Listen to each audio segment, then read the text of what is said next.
만나면 좋은 친구 MBC. 시청자 여러분 안녕하십니까? 최근 미국 연준이 다음 달 9월 금리 인하 가능성을 시사하면서 글로벌 통화 정책의 변곡점이 가까워지고 있습니다. 세계 경제를 주도하는 미국이 기준금리를 인하하면 한국은행도 금리를 내릴 것이란 예상이 많지만 한편에서는 급증하는 가계부채가 걸림돌로 작용할 것이라는 우려도 나오고 있습니다. 약 4년 만에 이루어지는 금리 인하는 국내 경제에 큰 변화로 이어질 수밖에 없는데요. 이번 주 토크온, 다가오는 금리 인하가 하반기 경제에 어떤 영향을 미칠지 토론해 보겠습니다. 오늘 함께 하실 패널 소개하겠습니다. 황세훈 자본시장연구원 선임연구위원 나오셨습니다. 어서 오십시오. 네, 안녕하세요. 임규채 경북연구원 경제산업연구실장 모셨습니다. 어서 오십시오. 안녕하십니까. 네, 다음 달 9월 미국 기준금리 인하 예상이 있습니다. 미국 연준이 예상대로 다음 달에 금리를 인하하게 되면은 2020년이죠. 2020년 이후 4년 만에 이 금리에 관한 정책이 변화가 있게 되는데 이 그동안 지속되었던 고금리 시대가 끝을 보이는 이유 뭐라고 생각하시는지 두 분 말씀 먼저 듣고 시작하겠습니다. 황세훈 위원 먼저 말씀 주실까요? 네, 일단 가장 중요한 부분은 역시 인플레이션에 관련된 부분이라고 볼 수가 있습니다. 우리가 미국 연준이 왜 그렇게 고금리 정책을 취할 수밖에 없었느냐를 살펴보면 결국은 인플레이션의 그 원인을 찾을 수가 있는 거거든요. 2022년부터 이제 인플레이션이 굉장히 높아지기 시작합니다. 그러면서 이제 연준이 기준금리를 굉장히 높은 수준까지 올리게 되는 거고요. 5.5%까지 올리게 되죠. 미국 같은 경우에는 인플레이션이 최고로 높았을 때 9%를 넘어갔었거든요. 연간 인플레이션이 9%라는 거는 사실 엄청난 거잖아요. 굉장히 국민들이 고통스러울 수밖에 없는데 그런 인플레이션을 억제하기 위한 가장 중요한 수단이 바로 연준이 기준금리를 올리는, 다시 말해서 긴축적인 통화 정책을 쓰는 것이 인플레이션을 억제하는 데 있어서 가장 중요한 역할을 했다라고 볼 수가 있습니다. 미국이 지금 이제 지난 7월 달 소비자 물가 지수 상승률이 연 2.9%까지 떨어지게 되거든요. 3년 반 만에 최저치로 이제 떨어지게 되는데 연준이 목표하고 있는 인플레이션 수준은 2% 정도 됩니다. 굉장히 높은 수준에서 이제 2%대 근처까지 떨어졌기 때문에 이 정도 인플레이션이 이제 안정화되는 추세를 보인다면 연준도 기준금리 인하를 단행할 수 있지 않겠느냐라는 이런 부분들이 크게 작용을 했고요. 여기에 추가적으로 미국이 경기 침체를 겪게 될지도 모른다라는 그런 이제 불안감들이 커지고 있단 말이에요. 따라서 인플레이션은 안정화되는 추세를 보이고 있고 2%대로 떨어졌다. 그리고 미국이 경기 침체를 겪게 될지도 모른다라는 두려움이 커지고 있기 때문에 연준도 그러면 이제 고금리 정책을 이제 포기할 때가 되었구나 이렇게 느끼게 될 수밖에 없는 거죠. 네. 임규채 실장 보시기에는 미국이 지금 금리를 그럼 인하하기 시작하면은 앞으로 전망은 어떻습니까? 어느 정도로, 어느 강도로 얼마나 지속이 될까요? 지금 미국의 금리가 5.5% 이제 최고 수준에 올라가 있지 않습니까? 이게 지금 그 2000년 이후에 최근부터 시작해가지고 그 이후로 최고 수준을 13개월 정도 이렇게 유지를 계속하고 있거든요. 이게 목표가 인플레이션이었습니다. 그래서 인플레이션도 어느 정도 둔화가 됐지만은 최근에 뭐 글로벌 시장이라든가 전반적으로 경기가 안 좋아지는 그런 추세를 보이고 있습니다.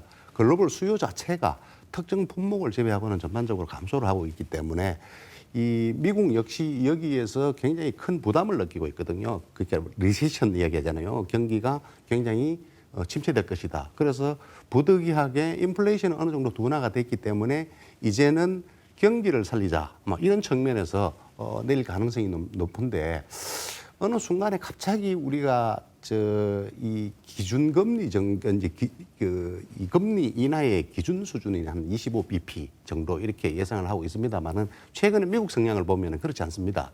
이게 거의 빅스텝 정도 이렇게 이 금리를 내릴 가능성이 굉장히 높거든요. 이로 인해서 이 미국이 어느 정도 뭐 경기가 회복이 될 것이다 이렇게 예측은 하고 있습니다만은 실질적으로 그게 미국 경기를 살릴 수 있는 그런 여건이 될지 그거는 모르겠습니다. 네. 그건 좀 지켜봐야 될 것 같습니다. 지금 이규철 실장께서는 빅스텝 큰 폭의 변화, 이 금리 인하 폭을 예상하셨는데 황 박사님 동의하십니까? 저는 약간은 조금 의견이 다릅니다. 일단 미국이 기준금리 인하를 시작할 것이다. 뭐 여기에 대해서는 대부분의 이제 분들이 동의를 하시는 영역인데 미국이 그러면 어떠한 속도로 기준금리를 인하를 할 것이냐 그리고 얼마만큼 기준금리를 인하할 것이냐에 대해서는 어느 정도 조금 이렇게 다른 의견들이 많이 존재하는 것 같습니다. 제 개인적인 견해로는 일단 미국의 기준금리가 어디까지 떨어질 거냐 지금 5.5% 상단이 5.5%란 말이에요. 그러면 미국이 기준금리를 어디까지 떨어뜨릴 거냐를 조금 예상해 볼 필요성이 있겠죠. 기준금리를 인상하기 전에 미국은 제로금리 정책을 유지를 했습니다. 0%에서 0.25%로 기준금리를 세팅해 놓고 있다가 이거를 5.5%까지 올린 거거든요. 물론 기준금리를 떨어뜨린다고 하더라도 이전에 제로금리로 돌아갈 가능성은 사실상 거의 없다고 볼 수가 있습니다. 제로금리가 필요할 정도로 지금 급박한 상황은 아니란 말이에요. 그렇게 된다면 결국은 미국은 기준금리를 어디까지 떨어뜨릴 거냐. 일단 이것을 생각해 보기 위해서는 미국의 잠재 성장률에 대해서 조금 들여다볼 필요성이 있습니다. 잠재 성장률. 최소 이 정도는 장기적으로 유지될 수 있는 경제 성장률을 조금 생각을 해봐야 보통 잠재 성장률보다 중립금리라고 부르는 기준금리의 목표치가 잠재 성장률보다는 조금 더 높은 수준에 있거든요. 지금 미국의 잠재 성장률은 대체로 2%, 1.9에서 2% 정도 되지 않을까 이제 시장은 그렇게 추정을 하고 있습니다. 매년 달성할 수 있는 장기적인 성장률 정도로 이해를 해주시면 좋을 것 같은데 장기적인 성장률이 2% 근처라면 그러면 중립금리는 요거보다 조금 더 높은 수준인 2.5%에서 3% 정도 되지 않을까라고 이제 시장은 추정을 하고 있단 말이에요. 그러면 현재의 5.5%에서 중립금리 수준이 3% 내외 정도가 될 것이니까 2.5% 정도는 떨어뜨릴 여지들이 생긴다. 따라서 연준의 기준금리 목표치는 현재로서는 물론 이제 여러 가지 변수가 있긴 합니다만 3% 내외 정도가 현재 연준이 목표로 하고 있는 기준금리 수준이 되지 않을까 이렇게 예상을 해볼 수가 있는 거고요.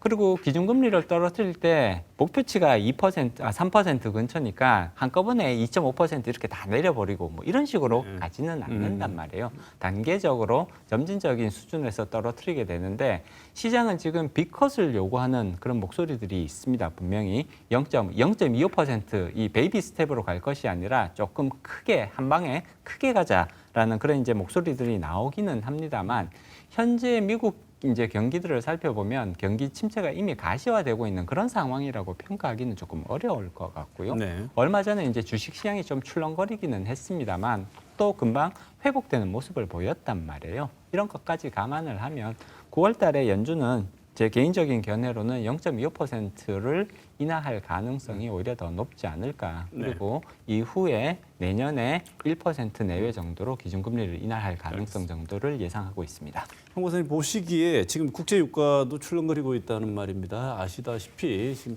중동 상황이 안 좋습니다. 언제 전쟁이 날지 뭐 예고하고 있는데 큰 시작은 뭐 지금 아니지만 자칫하면 전면전이 될 수도 있는 가능성까지 다 열려 있는 상황에서 이게 지정학적 리스크로 작동할 가능성 없다고 보십니까? 중동이 이렇게 불안해지면 결국은 국제 유가가 또다시 상승 곡선을 그릴 가능성은 충분히 우리가 예상해 볼 수 있는 상황입니다. 만약에 유가가 $100를 넘어가게 된다면 그러면 또다시 인플레이션의 악몽이 다시 또 이렇게 시장에서 높아질 수밖에 없는 거거든요. 굉장히 중요한 변수라고 평가하지 않을 수가 없는 것이죠. 네.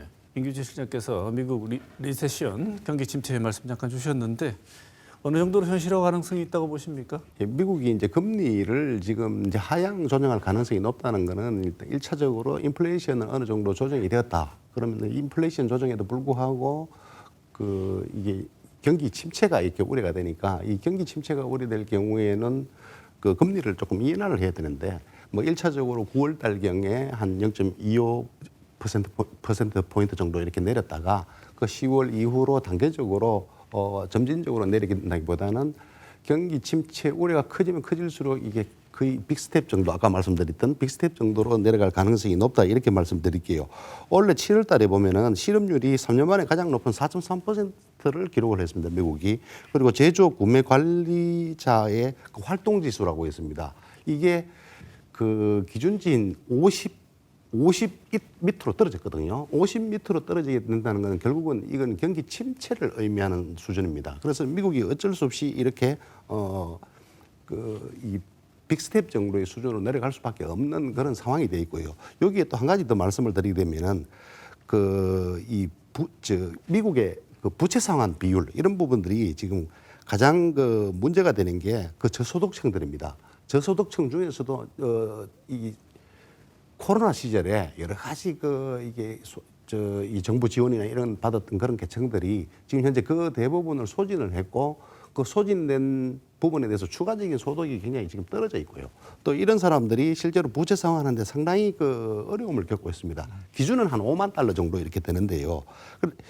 그래서 이분들이 앞으로 어떻게 이렇게 경기를 회복할 수 있는 그런 이 소득 수준을 높여가지고 회복할 수 있는 그런 능력이 있느냐에 따라 가지고 미국 경제가 이렇게 바뀌는 수준이 되기 때문에 아마 조금 우려가 커질 것으로 보고 있습니다. 예. 황 박사님은 미국 지금 경기 침체 국면으로 접어드는 것 같다는 분석에는 어떻게 보십니까? 아직까지 경기 침체라고 평가하기는 조금 이르다. 접어들었다는 것도 이릅니까? 네, 접어들었다라는 것보다는 이제 경기 침체의 가능성이 높아지고 있다. 이 정도로 해석을 하는 것이 더 좋을 것 같습니다.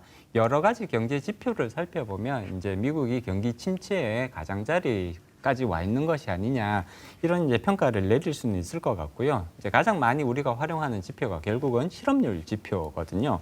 샴의 법칙이라고 부르는 그런 이제 실업률 지표를 살펴보면 최근 3개월 평균 실업률이 직전 12개월 실업률 최저치와의 간격이 0.5% 이상 벌어지게 되면 이거는 이제 경기 침체에 접어들었다 이렇게 이제 해석을 하는 그런 이제 방법인 거거든요.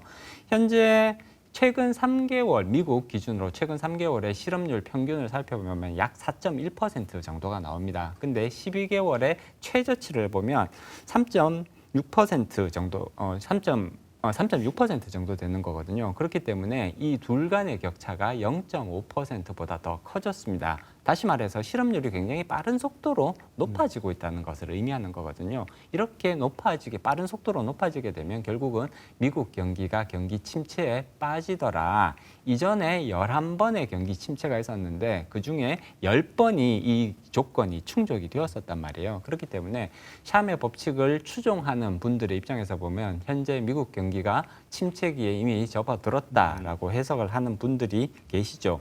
그렇지만 개인적으로 봤을 때 샴의 법칙이 충족되었다고 해서 경기 침체가 항상 오는 것은 아니다라는 거. 특히나 최근 들어서 이렇게 실업률이 빠르게 높아지고 있는 거는 어떻게 보면 이제 고용 시장에 새로 유입되는 인구, 이제 경제 활동 인구가 많아지면서 나타나는 현상일 수도 있는 거거든요.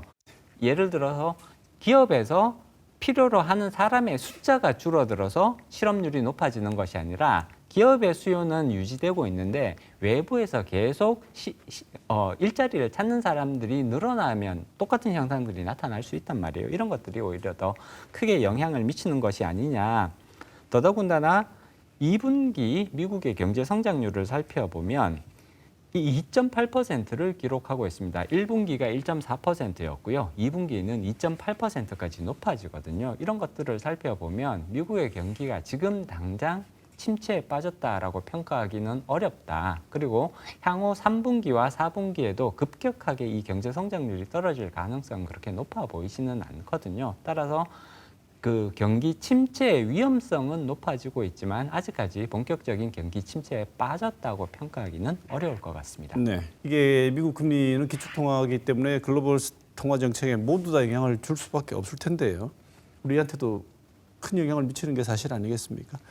어떤 부분에 영향이 올지 유지 실장 어떻게 예상하십니까? 그 미국 금리 인하로 인해서 이제 가장 크게 영향을 받는 게 실질적으로는 우리 그 환율 변동하고 자본 유출입니다. 예, 뭐 주식 시장에도 영향을 미치겠지만은 그 환율 변동에 따라서 그 특히 이제 그 이런 상황에서 일본의 그 엔화가 절하가 될 경우에 우리하고 경쟁 관계에 있는 일본과의 경쟁 관계에 있는 뭐 기계라든가 뭐 자동차 여러 가지 그 우리 주력 업종들 있잖아요. 이런 업종들이 그 수출 시장에서 상당히 타격을 보여줄 수가 있다. 이렇게 지금 판단되는데 이게 지금 제일 큰 우려가 되는 겁니다. 그 이유가 뭐냐면은 최근에 우리나라가 내수 시장이 아니고 수출 중심으로 해서 우리 경기가 이렇게 유지가 되는 뭐 그런 지금 구조로 되어 있기 때문에 수출 시장에서 조금이라도 이 주력 업종들이 문제가 생길 경우에 경기 침체 쪽으로 빨리 들어갈 수 있는 그런 상황에 놓여지기 때문에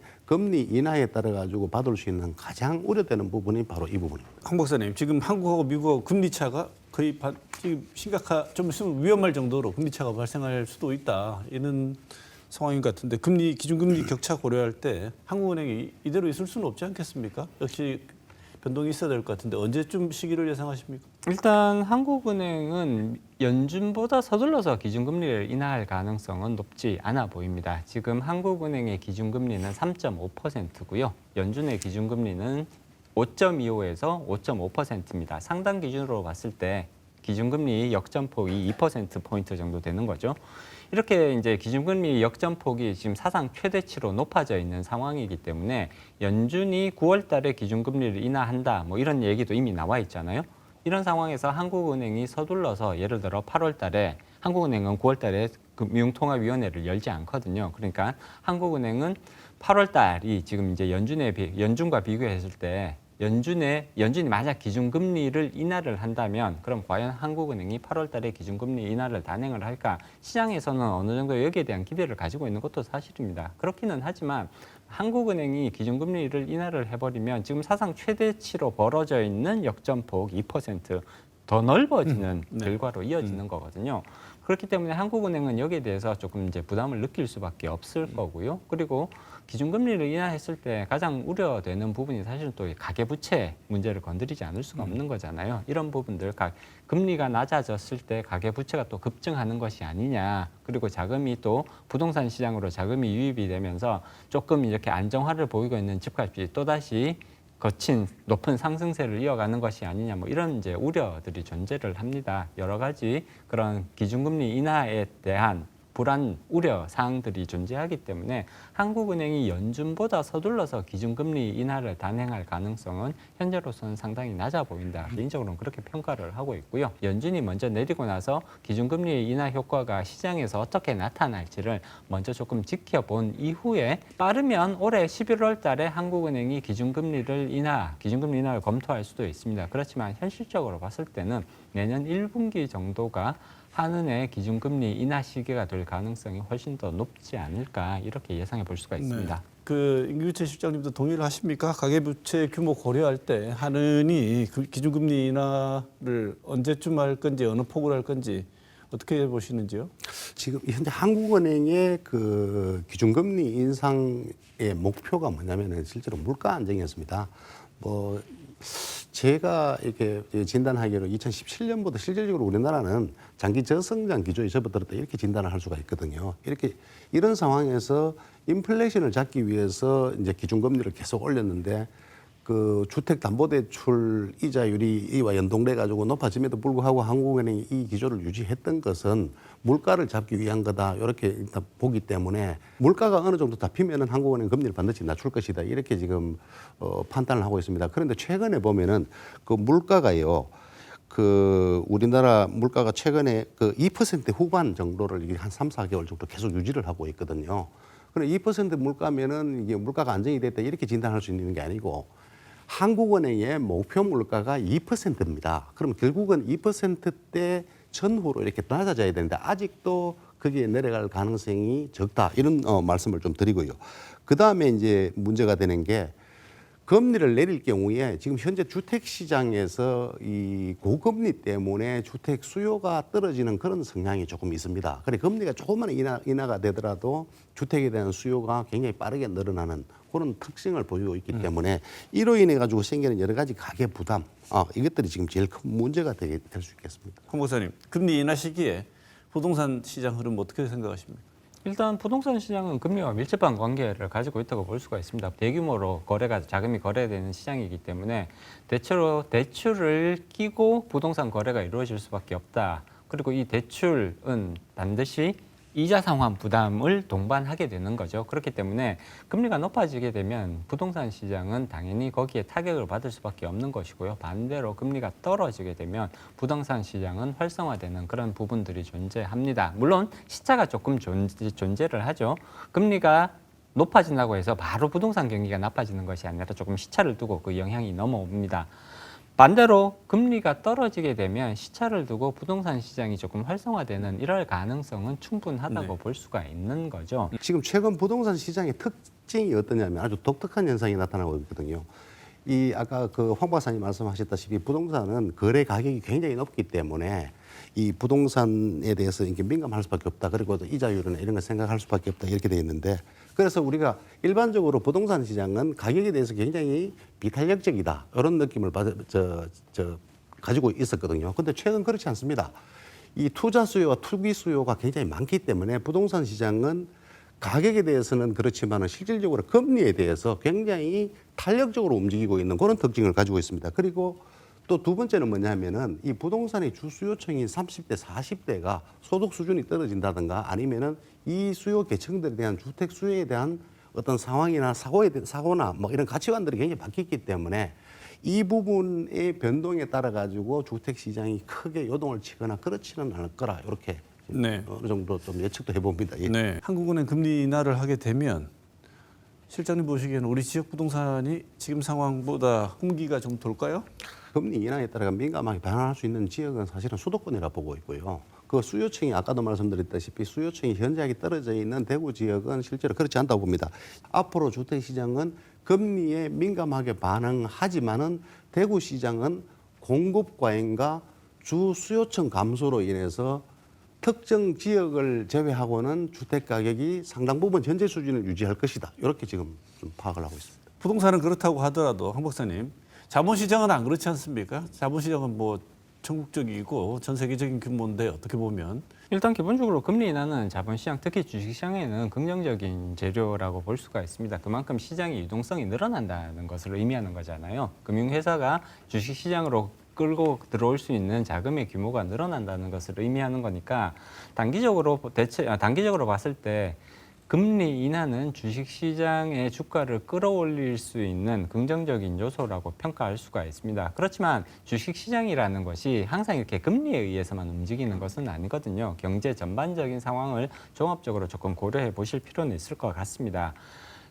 단순히 다른 모든 것은 다 동일한데 금리만 인하되었다 이렇게 되면 당연히 주식시장에서 주가는 상승할 가능성이 높아집니다. 그렇지만 현재는 금리 인하와 더불어서 다른 또 한 가지 굉장히 중요한 흐름들이 나타나고 있단 말이에요. 이것까지 종합적으로 조금 판단하실 필요가 있을 것 같고요. 경기 침체라는 부분은 결국은 기업의 매출을 떨어뜨리고 그다음에 영업이익을 떨어뜨리는 요소가 됩니다. 그렇게 되면 주가는 떨어질 수밖에 없는 거거든요. 지금 두 가지 상충하는 효과가 동시에 발생을 하고 있죠. 대체로 과거의 경험들을 살펴보면 이 두 가지가 상충했을 때 어느 것이 훨씬 더 크게 영향을 미치느냐? 경기 침체가 더 크게 영향을 미쳤다라는 말씀은 드릴 수가 있을 것 같습니다. 보통 경기 침체에 금리 인하가 같이 따라오는 경우들이 많았거든요. 그러면 경기 침체로부터 나타나는 주가 하락 압력을 금리 인하가 충분히 상쇄할 수 있었느냐? 일정 부분 완화시킬 수는 있었지만 그 충격을 완전히 상쇄시키기는 어려웠다라는 것이 과거의 경험입니다. 그렇게 봤을 때 현재 9월 달에 기준금리가 인하되면 시장으로 유입될 수 있는 자금이 늘어날 거니까 전체적으로 시장이 활기를 띠지 않겠느냐 이렇게 예상하실 수도 있겠지만 반대로 이 경기 침체가 금리 인하와 같이 따라오는 것이기 때문에 결국은 주가가 상승 쪽으로 방향성을 잡는다기보다는 오히려 주가 조정기로 이어지면서 조금 부진한 흐름을 이어갈 가능성을 우리가 충분히 대비할 필요가 있을 것 같습니다. 네. 개인 투자자들이 지금 이런 상황이라면 어떤 거 생각하면서 투자해야 한다고 보십니까, 이규재 실장님? 쉽게 접근할 수 있는 게 사실은 이게 주식시장이거든요. 근데 주식시장의 특징이 최근에 어떻게 바뀌냐면은 주식시장은 경기의 선행지표 역할을 해야 됨에도 불구하고 이 주식시장이 경기 선행지표보다는 이 투자 자금들이 수시로 여러 가지 정책적 요인이나 또 어떤 사회 문화적 요인에 의해서 진입을 했다, 퇴근을 했다 하는 건 빠른 속도로 할 수 있는 그런 장이 되어버렸습니다. 그래서 현재로서는 장기적으로는 이런 투자보다는 안정적인 투자, 그러니까 공격적인 투자보다는 안정적인 투자, 부동산은 안 되고 그다음에 이제 주식시장도 조금 생각을 해봐야 되고 제일 중요한 거는 어느 정도 금리가 높은 수준에 있는 예금 정도로 이렇게 투자의 방향을 당분간 유지하는 것도 나쁘지 않다 이런 생각이 듭니다. 네. 임규채 실장님 말씀에서 경기 침체가 느껴집니다. 저는 안정적인 투자를 권한다는 상황 자체가 예금에 묶어두라는 상황 자체가 이거는 이미 상당 부분 위험 신호가 들어왔다는 얘기인데 전반적으로 긍정적인 요소보다는 부정적인 요소들이 더 부각되고 있는 상황인 건 분명해 보입니다. 그렇게 되면 결국은 주가가 강한 상승 흐름으로 바뀔 가능성보다는 이제 조정의 가능성이 훨씬 더 높아 보입니다. 그렇게 되면 조금 방어적인 포지션을 가져가시는 게 더 합리적인 결정이 되지 않을까. 네. 경기 침체의 위험성이 증가하고 있는 것이 사실이기 때문에 위험 자산의 비중은 다소간 축소를 하시고 안전 자산의 비중을 조금 넓혀가는 쪽으로 의사 결정을 하시는 게 필요한 시점인 것 같습니다. 네. 경기가 너무 안 좋습니다. 지금 다들 자영업자들 아우성인데요. 경기가 이렇게 안 좋은 내수가 안 좋은 상황에서 금리 정책 혹은 재정 정책 임 실장님 보시기에는 어떻게 더 효과적인 방안인 것 같습니다. 우리가 일반적으로 이제 경기 부양 정책에서 중요한 부분이 이제 재정 정책과 금융 정책이 같이 공조를 해야 됩니다. 같이 이렇게 코드를 잘 맞춰가야 되는데 최근 그 상당 기간 동안 우리나라는 재정 정책과 금융 정책이 별도로 가고 있다 하는 이런 특징이 좀 있거든요. 특히 이제 금리 정책과 더불어서 가장 중요한 거는 여기에 이 금리 정책 이제 거시 경제를 보고 진행을 하게 되는 이 금리 정책에 맞춰가지고 정부의 재정 정책이 여기에 동조를 해줘야 되는 그런 쪽으로 가야 되는 게 지금 가장 중요한 거거든요. 특히 이 재정 정책과 금융 정책이 동시에 똑같은 역할을 하는 게 아니고 금융 정책에서 금리 정책이 가게 되면 이거와 연동돼서 정부의 재정 정책이 보완적으로 가는 수단으로 가고 이 재정 정책은 그 소상공인들을 비롯한 그 기업들이 상당히 경쟁력이 떨어지는 기업을 지원하는 쪽으로 가야 현재 같은 어떤 경기가 불황인 이런 경기 상황을 어느 정도 이렇게 안정적으로 이겨낼 수 있지 않을까 이렇게 생각이 듭니다. 예. 한 박사님 어떻게 보십니까? 일단 금리 인하와 재정 정책의 조합이 모두 필요하다라고 말씀드릴 수 있을 것 같습니다. 이제 금리 인하의 효과에 대해서 지금 기대감이 조금 과도한 것은 사실이거든요. 금리를 인하를 하면 경기 침체가 마치 막아질 수 있는 것처럼 이렇게 생각하시는 분들도 많으신 것 같은데 사실 금리 인하가 소비 확대를 위해서 도움이 되는 건 사실입니다만 이 소비라는 것이 또 금리에 의해서만 결정되는 것은 아니거든요. 주변에 계신 분들의 그런 이제 의견들을 많이 종합해 보면 사실 우리나라 이제 국민들이 소비에 상당히 주저함을 느끼실 수밖에 없는 게 미래에 대한 불안감 때문에 그렇단 말이에요. 우리 지금 현재의 이런 생산 활동, 이런 소득 수준이 계속해서 유지될 수 있을까? 이런 부분들에 대한 불안감이 크시기 때문에 그러면 일단 기본적으로 조금 쌓아놓고 보자. 이런 결정을 내리실 수밖에 없는 거잖아요. 이런 것들이 오히려 굉장히 크게 영향을 미치고 있습니다. 따라서 금리 인하는 일정 부분 계획을 세워서 꾸준하게 추진할 필요성이 있더라도 금리 인하와 더불어서 재정 정책의 조합은 반드시 필요하다라고 볼 수가 있습니다. 특히나 취약계층, 어려운 자영업자 그리고 중소기업에 이러한 지원을 집중시키는 것은 반드시 필요하다고 볼 수가 있는 것이고요. 또 한 가지 저는 중요한 부분이 재정 정책이 일정 수준 이 노후 소득 확보를 위한 고령층에 조금 집중할 필요성이 있다고 봅니다. 지금 점점 더 고령층은 많아지고 있고 고령층의 소득, 수입원은 계속해서 조금 불안한 그런 모습들을 보이고 있잖아요. 이런 상황이 이어지게 된다면 만성적인 내수 부진이 고착화될 수밖에 없을 것 같습니다. 따라서 이러한 고령층에 대한 지원 정책들도 조금 더 적극적으로 마련할 필요성이 있을 것 같습니다. 네. 이것만 끝으로 한번 짚어보고 오늘 시간 마무리해야 될 것 같습니다. 경제 안정화시키려면 중소기업, 자영업자를 이들을 위한 실질적인 대책 어떤 게 있다고 보십니까? 과거에 그 우리가 농업 정책을 그렇게 했거든요. 이게 그 일종의 농업 정책을 안보 산업으로 보고 이렇게 진행했듯이 지금 현재는 가장 중요한 게 뭐냐면은 우리가 가지고 있는 주력 업종들 특히 말하면은 그 뭐 조선이라든가 우리나라 전체 경제를 떠받치고 있는 이런 게 중요한 게 아니고요.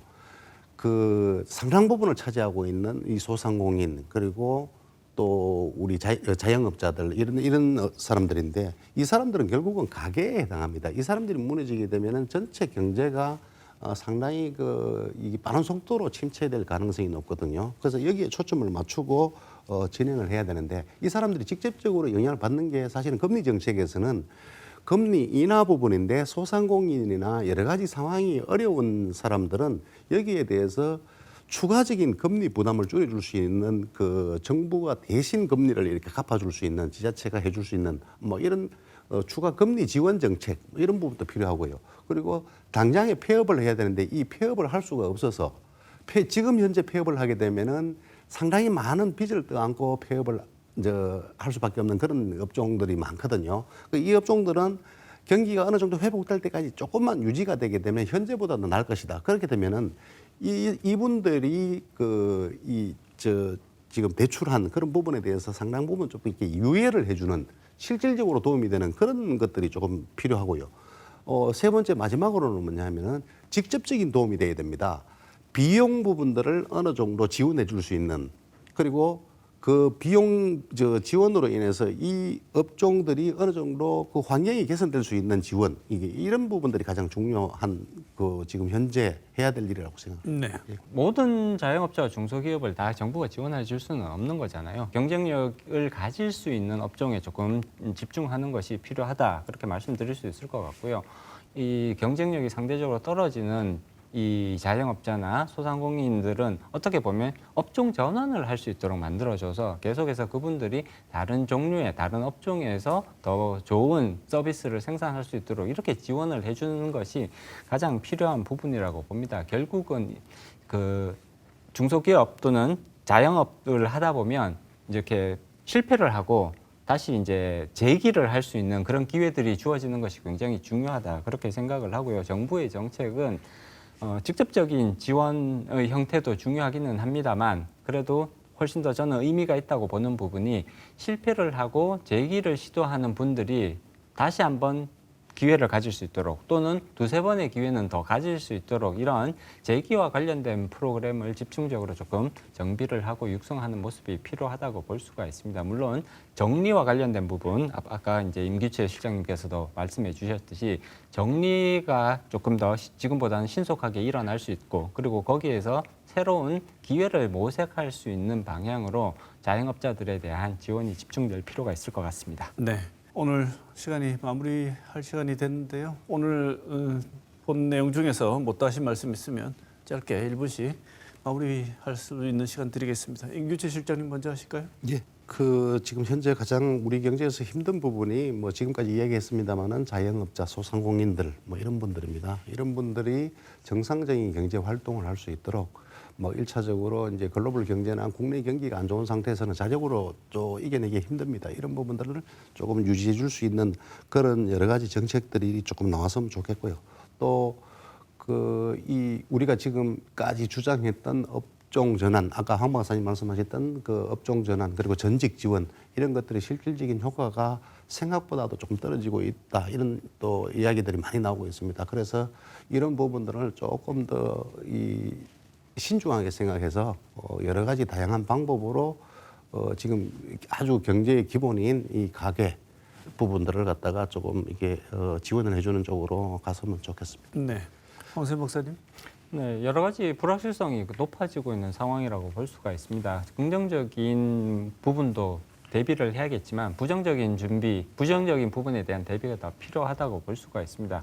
시장학적 리스크 굉장히 높아지고 있기 때문에 9월의 기준금리 인하를 우리가 또 너무 당연하게 받아들여서는 안 된다. 여러 가지 변수들이 있기 때문에 조금 더 많은 특히나 부정적인 측면에 대해서 더 많은 대비가 필요하다. 이런 말씀을 드리고 싶습니다. 기준금리 인하가 생각보다는 더 늦게 나타날 위험성도 배제할 수는 없기 때문에 조금 더 보수적인 관점에서 방어적인 관점에서 미래를 설계를 하시는 이런 부분들이 훨씬 필요하지 않나 싶습니다. 네. 자, 오늘 다가오는 금리 인하 이 상황에서 하반기 경제 상황에 어떤 모습이 나타날지 여러 가지 경제 전망해봤습니다. 황세훈 자본시장연구원 선임연구위원, 임규채 경북연구원 경제산업연구실장 두 분 모시고 좋은 말씀 들었습니다. 오늘 토크는 여기서 마치겠습니다. 고맙습니다. 감사합니다.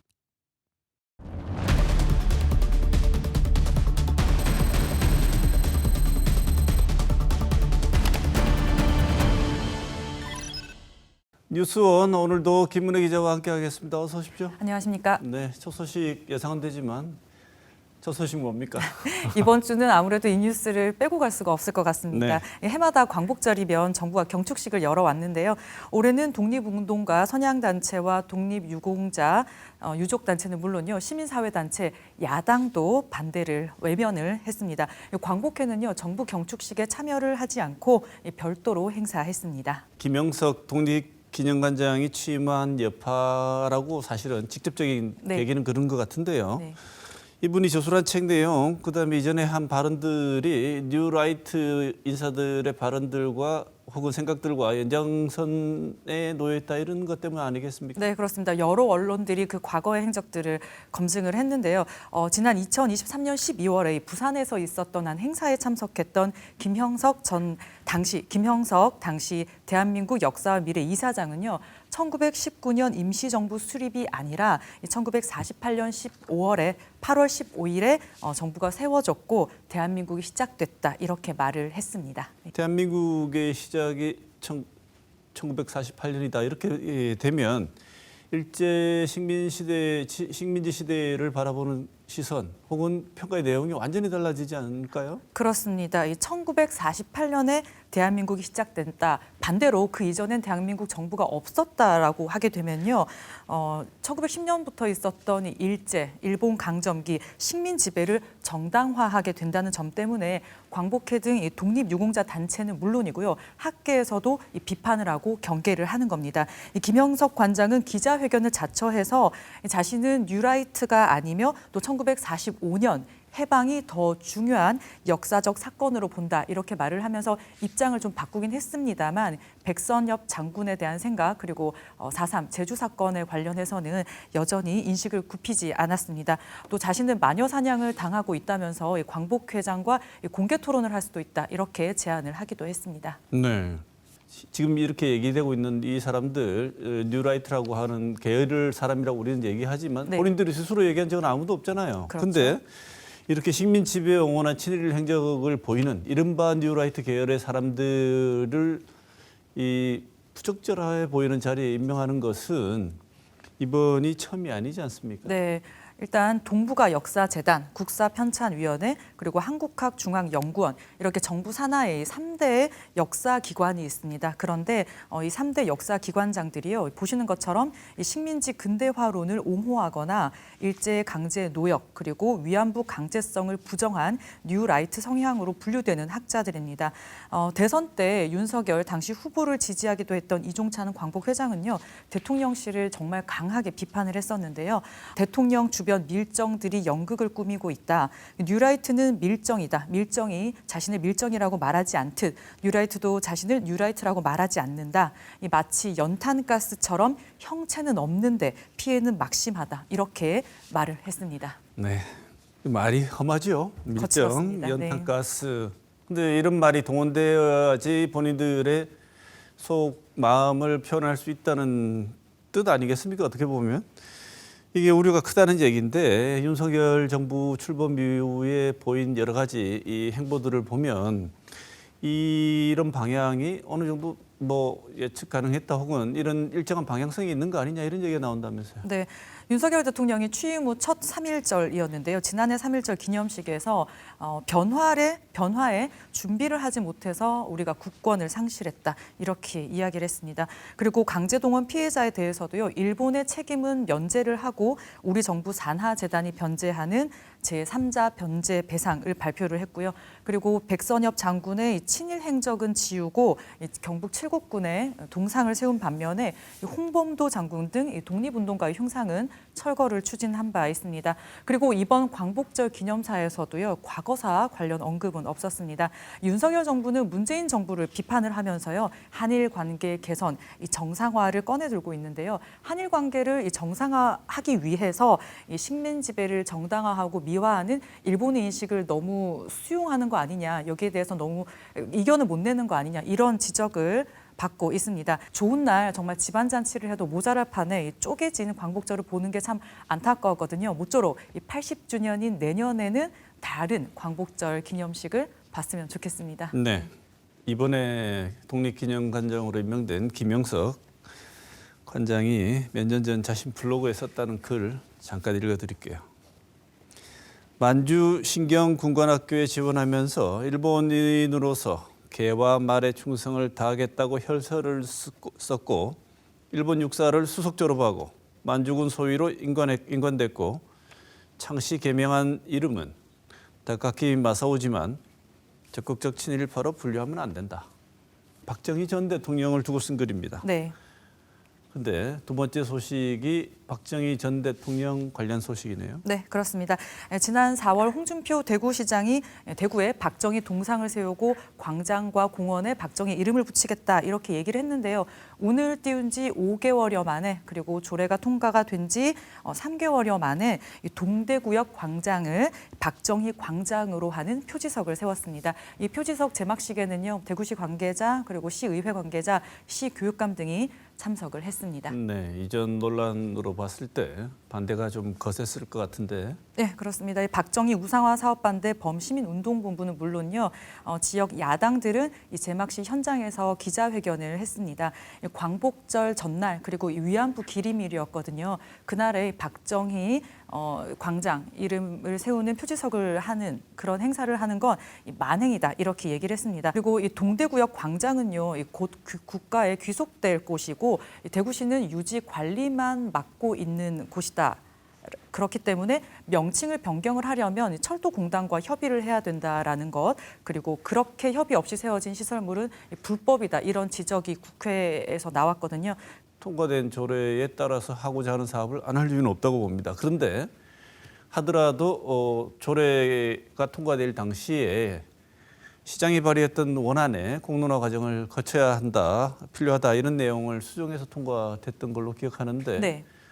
그렇다면 사업을 하려고 그러면 그 조례에 기반해서 좀 해야 되는 거 아니겠습니까? 네. 실제로 이런 과정이 있었습니까? 없었습니다. 이 지역의 언론의 기사를 보면요, 대구시는 동대구역 광장이란 이름 또한 정식 이름이 아니라 이걸 바꾸는 개념은 아니라고 볼 수 있기 때문에 그런 과정이 필요가 없다 이렇게 말을 했다고 보도가 됐습니다. 대구시가 박정희 전 대통령 기념사업 조례안을 냈을 때 이 전문위원이 법안을 검토를 했거든요. 지난 일입니다만 좀 검토 의견 다시 살펴보면요. 기념사업 범위를 시장이 필요하다고 인정하는 사업까지 규정을 한 것 자체는 이 사업 범위가 너무 지나치게 확대될 여지가 있고 또 계획 수립이나 의사 결정 과정 등 기본적인 절차 규정이 너무 미비해서 공정하고 민주적인 절차를 거쳐야 할 행정 정책에 이 과도한 재량이 발생할 우려가 있다 이렇게 기재를 했습니다. 반대 의견도 880여 건이 접수되는 등 여러 상황을 고려를 하면 시민 의견 수렴 없이 일방적으로 하는 추진은 불필요한 사회적 이념적 갈등을 심화시킬 수 있다 이렇게 덧붙였습니다. 하지만 이걸 이제 심의하는 시의회에서 질의가 있었고 결국 통과가 됐는데요. 질의도 있었습니다. 시민들의 동의를 받거나 이런 데 대한 질문에서 대구시는 모든 정책에 시민들의 의견을 묻는 여론조사는 하지 않는다 이렇게 답변을 했고요. 그리고 시민들에게 혜택이 돌아갈 동상 건립 외에 다른 계획은 없냐 이렇게 물었을 때 이 시민들이 박정희 동상을 보면서 이 박정희 정신을 기리는 게 일종의 시민들에게 혜택이 될 수 있다 이렇게 얘기를 했다고 합니다. 거대 야당들이 일방적으로 법안을 처리하고 독주하고 있다 이런 비판을 받고 있잖아요. 그런데 이 대구만 놓고 보면 대구에서는 거대 여당인 이 홍준표라는 시장 한 명이 추진하는 일도 일방적이다라고 보일 수 있거든요. 여기에 대해서도 좀 비판에 귀를 기울여야겠습니다. 네. 대통령이 얼마 전에 먹고 살기 힘든데 이념 논쟁이 누가 좋아하냐 이렇게 얘기한 적이 있는데요. 네. 참 그 말 자체는 정말 옳은 말입니다. 그래서 지금 너무 먹고 살기 힘들지 않습니까? 대구에서도 이념 논쟁처럼 보이는 이런 일들 불붙이기 전에 시민들 정말 살기 힘들다고 막 여기저기서 얘기가 나오는데 실생활을 좀 잘 챙겼으면 어떨까? 좀 더 많은 관심을 보여주면 어떨까 이런 생각이 듭니다. 자, 그런 의미에서 시민들의 실생활과 관련된 밀접한 관련된 소식 세 번째 코로나 얘기네요. 요즘에 가뜩이나 더운데 다들 건강 괜찮으신지 모르겠습니다. 온열 질환도 주의를 해야겠습니다만 코로나19 유행이 예사롭지 않다고 합니다. 예전에는 코로나19 확진 환자 수가 매일 집계가 됐지만요. 이 감염병 등급 하향 조정으로 중단이 됐고요. 이번 환자 추세는 볼 수 있는데요. 질병관리청에 따르면 8월 첫째 주 코로나19 입원 환자는 861명으로 지난 2월 이후에 가장 많았습니다. 7월 첫째 주에 91명이었는데요. 한 달 만에 9배 넘게 늘었습니다. 코로나19는 감염병 등급 4등급으로 낮아졌고요. 위기 단계도 가장 낮은 관심으로 낮아져서 격리 의무가 없습니다. 다만 기침, 발열, 두통 등 주요 증상이 호전된 후 24시간이 지날 때까지 격리하도록 권고를 하고 있는데요. 재유행에 아픈데 회사는 가야 되나요? 휴가를 써서 저는 집에 있어야 될 것 같습니다. 이 회사마다 대응이 달라서 혼란이라는 기사들이 잇따랐고요. 또 환자들이 늘면서 코로나19 이 자가 진단 키트가 품귀 현상을 보이고 있고 의료기관들이 요청하는 이 전문 치료제가 요청하는 거에 비해서 20% 아래로 수급이 적게 되고 있다. 이런 보도들이 나왔습니다. 네. 근데 더 중요한 거는 이렇게 많이 급증하고 늘어났는데 그래도 지금이 유행의 정점이 아니라면서요. 네, 질병청은 코로나19가 최근 2년간 여름철인 7, 8월에도 유행한 추세를 보면 이달 말까지는 코로나19 환자가 더 증가할 것으로 예상을 했습니다. 또 개학 시기와 맞물리기 때문에요. 학교와 교육기관들은 좀 신경이 쓰일 수밖에 없을 것 같습니다. 지금 유행하고 있는 바이러스 유형은요. 오미크론 하위 변종인 KP3 우세종이라고 하는데요. 미국 질병통제예방센터에 따르면 이 KP3의 증상은 다른 코로나19와 다르지 않고요. 또 중증도와 치명률도 그렇게 높지 않다고 본다고 합니다. 다만 신체 면역력 회피 능력이 좀 있다. 이 차이를 보인다고 하는데요. 이게 뭔 말이냐면 코로나19에 감염됐거나 백신을 맞아서 항체가 있더라도 이 KP3 바이러스가 침투를 하면 코로나19에 걸릴 수 있다는 거고요. 그래서 전파력도 강하다 이렇게 보고 있습니다. 네, 그래서 요즘 더 많이 늘어나는군요. 네, 날씨가 너무 더워서 몸이 지쳐 있지 않습니까? 그래서 컨디션이 떨어져서 그런 탓도 있는 것 같은데 에어컨 계속 켜놓으면 나타나는 증세도 있습니다. 그래서 흔히 냉방병, 코로나 구분이 초기에는 잘 안 되는 것 같아요. 네, 어떻게 구분하죠? 코로나19 증상은 기침, 콧물 같은 호흡기 증상에 인후통, 근육통, 열 나는 것 이런 증상을 보이는데요. 냉방병도 증상은 비슷합니다. 이 전문가들은요 초기 증상은 비슷하지만 이런 증상이 오래 가고 또 특히 고열이 지속되거나 다른 증상이 호전되지 않고 또 후각, 미각이 상실되는 이런 증상을 보이면 코로나19를 의심을 하고 검사를 해봐야 한다 이렇게 조언을 하고 있습니다. 이 방역 당국은 코로나19의 이 치명률이 계절 독감보다 더하다 이렇게 보고 있지 않기 때문에 대응은 지금처럼 할 거고 방역 조치도 달라지진 않을 겁니다.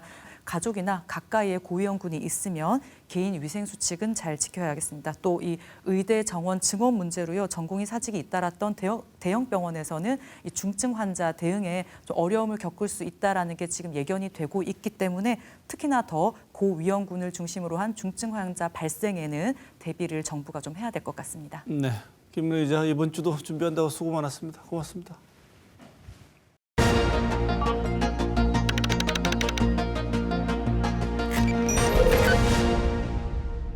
김영석 신임 독립기념관장이 임명되자 식민지 시절에나 들었던 친일파, 밀정이라는 말이 등장했습니다. 인사가 이런 식으로 가는 건 용산 어느 곳에 일제 때 밀정과 같은 존재의 그림자가 있는 것이 아닌가라고 이종찬 광복회장은 강하게 비판했습니다. 광복절의 본래 의미는 빛이 발했고 행사는 반쪽으로 갈라졌습니다. 한국이 사도광산의 유네스코 등재 과정에서 강제라는 용어를 명시하기를 요구했고 일본은 이를 거부했습니다. 한국이 끝까지 반대하면 등재가 이루어질 수 없었던 유리한 협상 지형을 살리지 못하고 철저한 외교적 참패를 자처했다는 비판을 피하기 어려워 보입니다. 급기야 일본 자민당 의원은 우리 정부를 친일 정권으로 지칭하기도 했습니다. 윤석열 대통령은 김영석 독립기념관장 임명 이후 불거진 건국절 논란과 관련해 먹고 살기 힘든 국민들에게 무슨 도움이 되겠는가라고 말했습니다. 대통령의 말대로 지금 국민은 먹고 살기도 너무 힘듭니다. 그래서 이번 독립기념관장 사태는 더 유감스러운 일입니다.